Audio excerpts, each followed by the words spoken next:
So again, get out of the boat. So I want to open up our time this morning with a thought that I have been processing all week. And it's this: the greatest attack to your faith is not the fiery darts of the enemy. The greatest attack to your faith is your own comfort. The greatest attack to your faith is not the fiery darts of the enemy, but the greatest attack to your faith is your own comfort. We love predictable routines and stable environments, even if it's not God's best for you. Come on, we do. Come on, you love when that calendar say, do this, that you're able to get away and you go do that. You love to block off your calendar. Come on, if you work from home or you got a corporate job, you know what it is. I'm gonna just block this section off of my day because I want to control it. Come on, I know what that feels like. I know what it is, and it feels good. But see, you don't like the job. You just like the predictable paycheck on the 1st and the 15th. So you won't go start the business. You don't like not having community, but you've been hurt before, so you won't open up your heart again. So the distance is your comfort. You know the relationship is not God's best for you, but you've been with this person for a long time, so you won't let it go. But I want to slow this down right here. See, sometimes what you find comfort in is not a bad thing. Let's talk about that. Yeah, sometimes what you find in comfort in may not be a bad thing, right? But just because it's a good thing doesn't mean it's a God thing. Okay? Just because it's good doesn't mean it's God. See, providing for your family is a good thing. But if the money got you, it isn't a good thing. Come on. Accomplishments are good, but not if you're strategizing about the next award or the next promotion over sitting at his feet. See, the ex you can't let go, yeah, they're a good person. They buy you everything you want, take you on every trip you want, and show up and nice, and your family love them. But if their heart is far from God, what is it worth? No, what is it worth? There's a difference between your comfort and God's best for your life. And I want you to understand that this morning. It's a difference between your comfort and what's God's best for your life. See, right now in areas of your life, you know it's not God's best, but you stay in it because you're comfortable. Let's be real this morning. Open up your hearts. You stay in it because you're comfortable with it. So I want us to look back at the text. Text in verse 24, it says, meanwhile, the disciples were in trouble far away from land, for a strong wind had risen and they were fighting the heavy waves. About 3 o'clock in the morning, I don't know why Jesus showing up at 3 o'clock in the morning, but he did. Came toward them walking on the water. When the disciples saw him walking on the water, they were terrified. In their fear, they cried out, it's a ghost. See, fear is a natural human response. There's nothing wrong with being afraid. Fear saved you from getting bit by a dog. Fear saved you from getting ate up by an alligator. Come on, it's okay to be afraid, but what fear can't do is consume you. See, fear can't consume you. And if we be honest with ourselves, I know sometimes we look at this text, and I always say this, I never want us to look at this and be like, man, I can't believe they was afraid. You know, Jesus had just did all this stuff before, but we would have been afraid too, and some of us would have passed out and fell off the boat. So it's okay that they're afraid. I want to highlight this, but again, fear can't consume you, and we all been there. The cancer comes back on the doctor report. Come on. You hear about the coming layoffs at your job again. It's an unexpected bill that happens again. You know, when life hits you with a sucker punch that you didn't see coming, fear wants to consume you. That's the second response of it. When things happen to you that you don't plan on happening, fear wants to come in and consume you. If you're a note taker, I would write this down. Our faith is only tested in the midst of a storm. Our faith is only tested in the midst of a storm. A storm will show you who and what you believe in. That's what a storm will do. A storm will show you who and what you believe in. So when the doctor report came back, do you really believe he's a healer? No matter what it said? When you lose a job, do you really believe he's a provider? And this was good to me. See, the climate and the stability of the weather did not change who Jesus was. The situation around them changed. They went from sunny blue skies to a storm raging, winds raging, but it didn't change who Jesus was. So hear me, just because the storm comes doesn't mean God has lost control. But we feel that. Just because the storm has come doesn't mean God has lost control. The same God that did the miracle on land is the same God that would do the miracle on water. It's the same God. So the same God that was with you when you didn't have a bad doctor's report, the same God is going to be with you when you get a bad doctor's report. The same God that was with you when you got the job is the same God that's going to be with you if you lose the job. It's the same God. But it's not by accident that the disciples went from watching Jesus feed 5,000 to now being in the storm. This is good to me, so I'm going to take my time here. See, I call this a teach trust principle. And what this is God teaches you something, and now you got to trust what you've learned. Right? Remember, let's go back. The children of Israel, what they should have been going through that. Some people say it should have been a day's trip, but they spent, 40 years? Why? Because they couldn't apply what they were supposed to be learning. So a lot of us keep going around the same thing because, like, I done told you that now you're going to have faith and trust me or not. So it's a teach trust principle. God will teach us something, and now we have to trust what we've learned. So let's look back at the text, verse 27. But Jesus spoke to them at once. Don't be afraid, he said. Take courage. I am here. If you're a note taker in the room, you will write this down. Just a word drowns out fear. Just a word drowns out the fear. And when I look at this is so good because Jesus, when he shows up on the scene, he doesn't address their fear in the sense of changing the circumstance. But what he does is he comforts them with the word. And he says, don't be afraid. Take courage. I'm here. Jesus addresses their fear, not by changing it, but what he does is he reveals his presence in the process. Right? So he don't come and change the storm. He don't come and talk about the winds, the waves, the rain. But what he does is says, take courage. I am here. I am here. And this reminds me so much of what he did when he revealed to Moses what he said, I am that I am. So whatever you need, I will be for you. That's what he says. But it also reminds me of Psalms 23. Even though I walk through the valley of shadow of death, I will fear no evil. Why? Because thou art with me. So he's with you in the storm. He's with you in the valley. But this is what gets us. This is what trips us up. This is what trips me up. Is that God doesn't change the situation, but instead he gave us a word. And what frustrates us sometimes, and I'm going to put myself in the boat, is like, God, you know you can just change this thing for me. So change it. You know you can just make the job call me back. Make them call me back. Come on. You can do this for me, but you won't. So why? So it gets frustrating sometimes. But it's a word that he gives you, and not just a word. He gave you the living word. The living word that you have to apply to whatever storm you got going on in life this morning. You got the word of God in your hands, on your device, on your phone. You got unlimited access to it, but do you use it?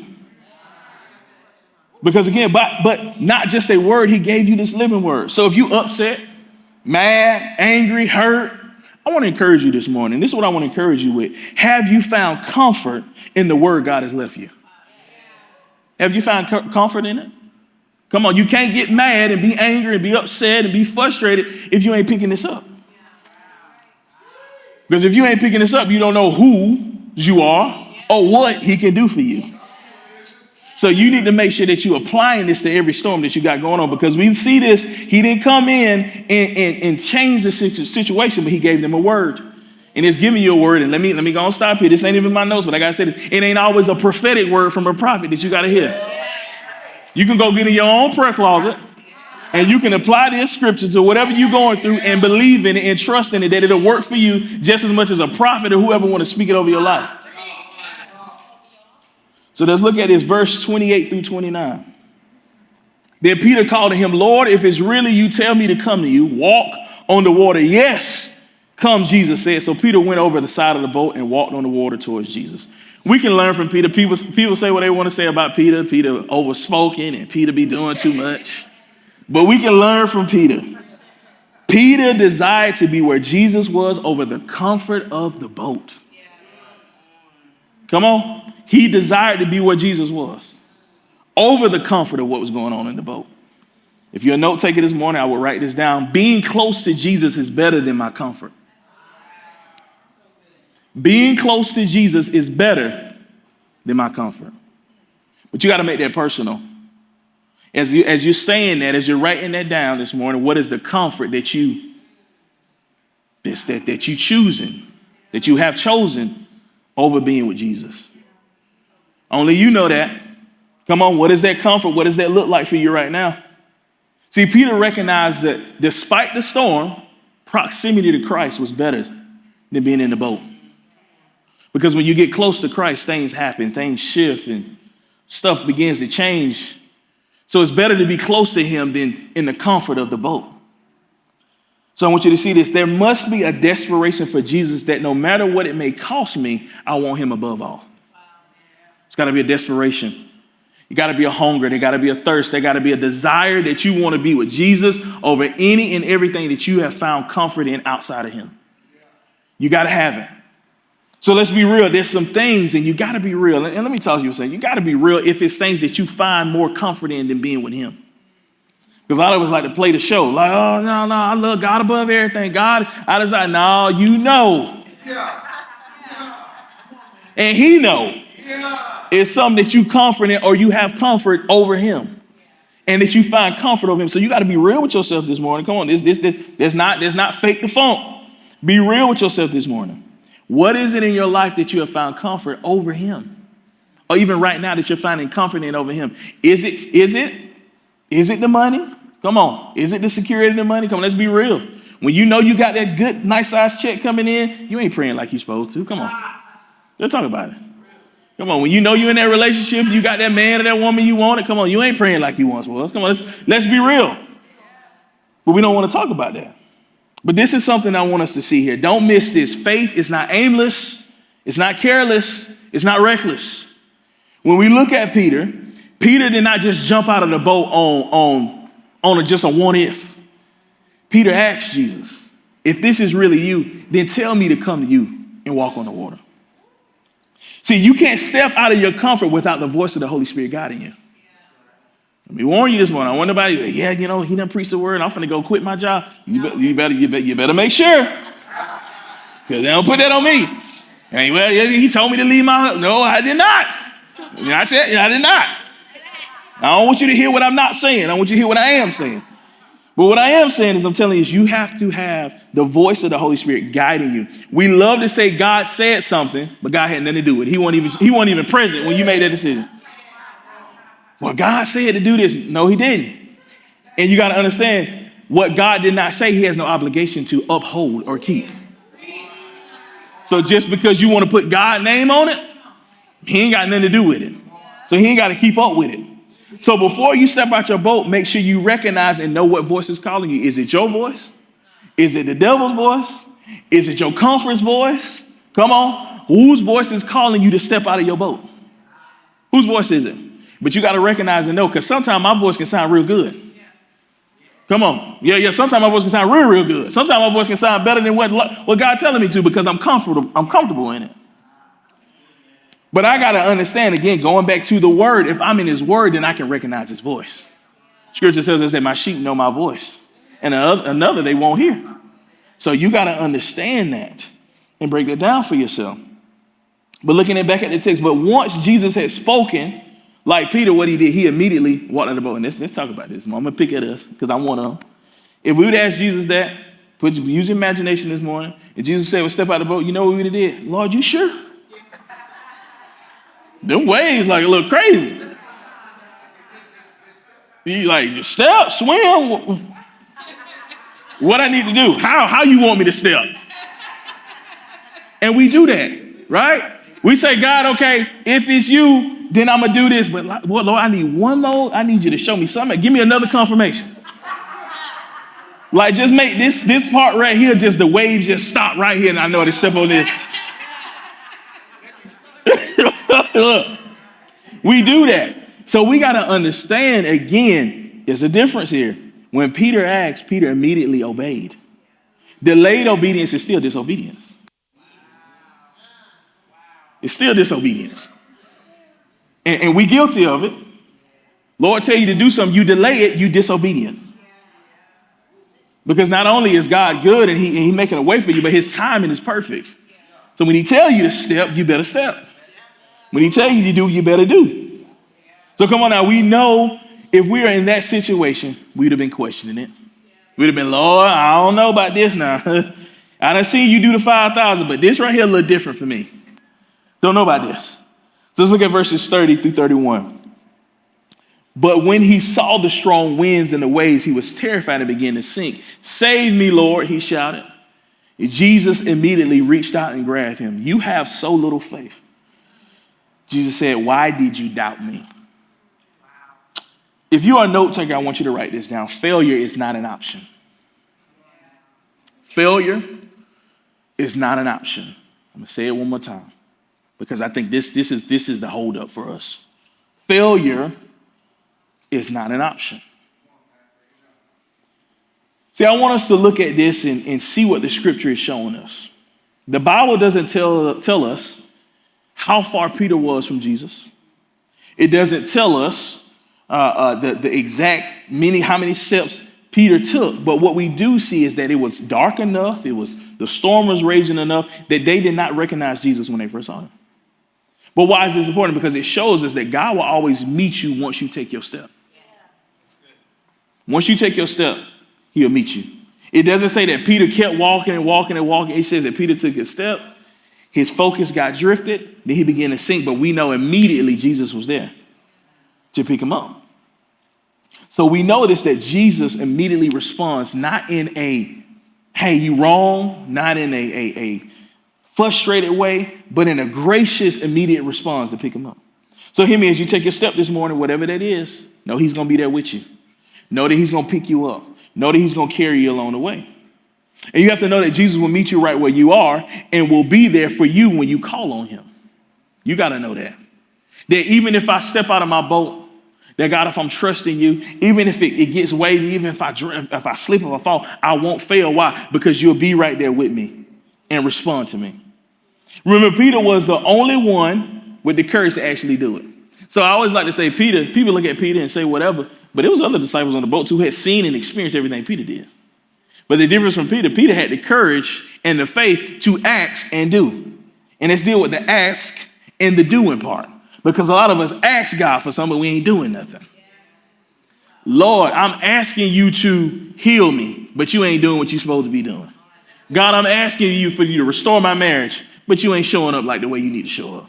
God, I'm asking you to deliver me from this, but you ain't doing your part. See, it's an ask and it's a do. And Peter shows us that he asked, but then he did what he needed to do. And I believe this is something that is happening right now in so many lives of believers today. Why? Because you ask, but you don't obey. You ask, but you don't make movement on what you ask to do. You ask and you stay stagnant, but you got to ask and obey. Ask and obey. You have so many people that will just watch from the comfort like these disciples did. Right? They will ask and they're just going to stay comfortable. But it's a season now. Are you going to be the one to say, God, use me? I step out of the boat. God, shine your glory on me. I do it. God, find your favor on me. I do it. Or are you going to be like the other disciples and just watch in fear and watch Peter go do it? Too many of us just watch Peter. But see, you got to step out on your own. You got to be accountable to what God is telling you to do in your own situation. So what side you going to be on this morning? You going to be in the boat or you going to get out and step? Because I remind you, the disciples seen everything that Jesus did too. Peter didn't get no exclusive view of his power. This was something new that God had never moved in before in their lives, to see him step out of the water and walk on the water. So you got to realize that.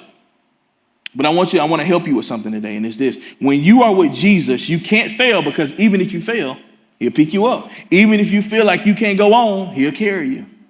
And if we be honest, a lot of us right now, he's carrying us right now.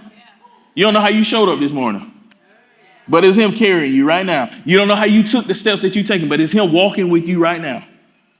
So you got to understand and you got to see that.